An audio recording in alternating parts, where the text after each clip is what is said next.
সবাই মরে যাবো, আমরা সবাই, কেউ থাকবো না। এই পৃথিবী থাকার জায়গা নয়। কিয়ামতের সময় আল্লাহ তাআলা মালাকুল মাউতকে বলবেন, সবার রূহ কবজ করে ফেলো, সবার, কেউ থাকবে না, সবার রূহ কবজ হয়ে যাবে। আল্লাহ মালাকুল মাউতকে বলবেন, মালাকুল মাউত কি অবস্থা? বলবে সব শেষ। মাইয়াবকা, কে বাকি?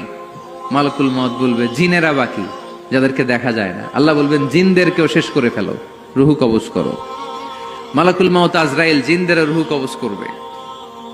আল্লাহ এবার জিজ্ঞেস করবে, ইয়া মালাকাল মাউত আখবিরনি মাইয়াবকা, এবার বলো আর কে বাকি?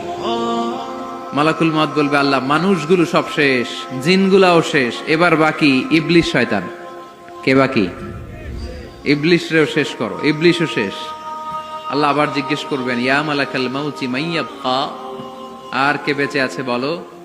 মালাকুল মাউত বলবে, আল্লাহ আপনার কথা অনুযায়ী পৃথিবীর সব মানুষের রূহ কবজ করলাম, সব জিনদের রূহ কবজ করলাম, ইবলিসের রূহ কবজ করলাম, এখন আছে শুধু ফেরেশতারা।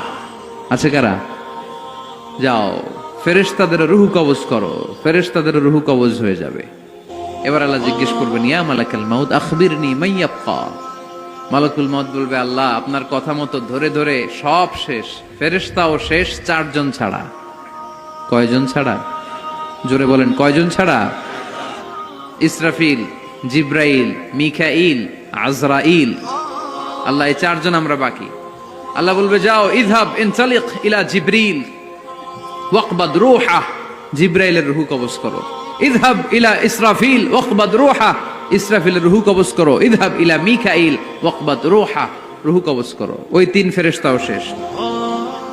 এবার আল্লাহ তাআলা জিজ্ঞেস করবেন, ইয়া মালাকাল মাউত আখবিরনি মাইয়াবকা, হে মালাকুল মাউত আর কে বাকি আছে বলো।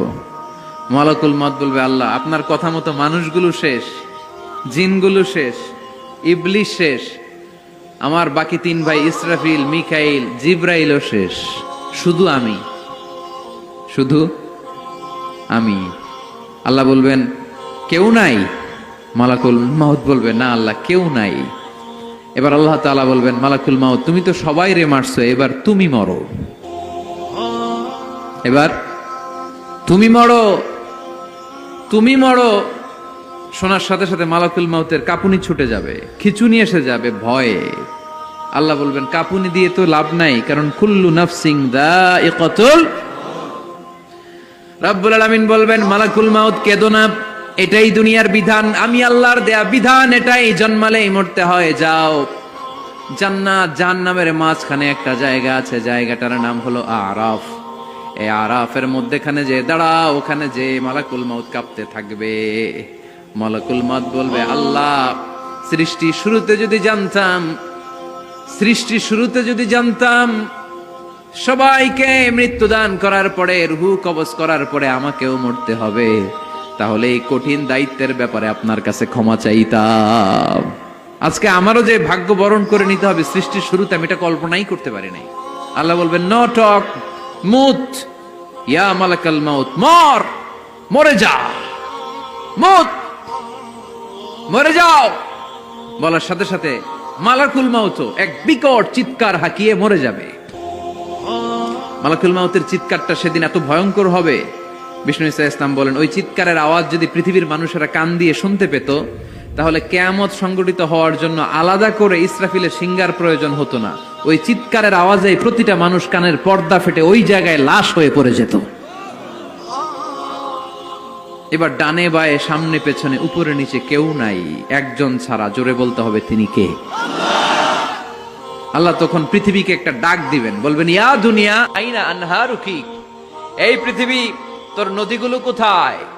ইয়া দুনিয়া আইনা আশজারুকি, এই পৃথিবী তোর গাছগুলো কোথায়? বটতলা। ইয়া দুনিয়া আইনাল জিবাল, তোর বড় বড় মাউন্ট এভারেস্ট পাহাড়, আলাস্কা পর্বতমালা, আলপস পর্বতমালা, এগুলো কোথায়? তুর পাহাড় আজকে কোথায়? ইয়া দুনিয়া আইনাল মুলুক, রাজা বাদশারা কোথায়, যারা ক্ষমতার দাপটে পা জমিনে ফেলতে চাইতো না? আইনাল জাবাবেরা, অত্যাচারী স্বৈরা শাসকগুলো আজকে কোথায়? কোথায় আজকে? কোনো আওয়াজ নাই। আল্লাহ তখন হুঙ্কার দিয়ে বলবেন, লিমানিল মুলকুল ইয়াউম, who belongs the kingdom today. Allah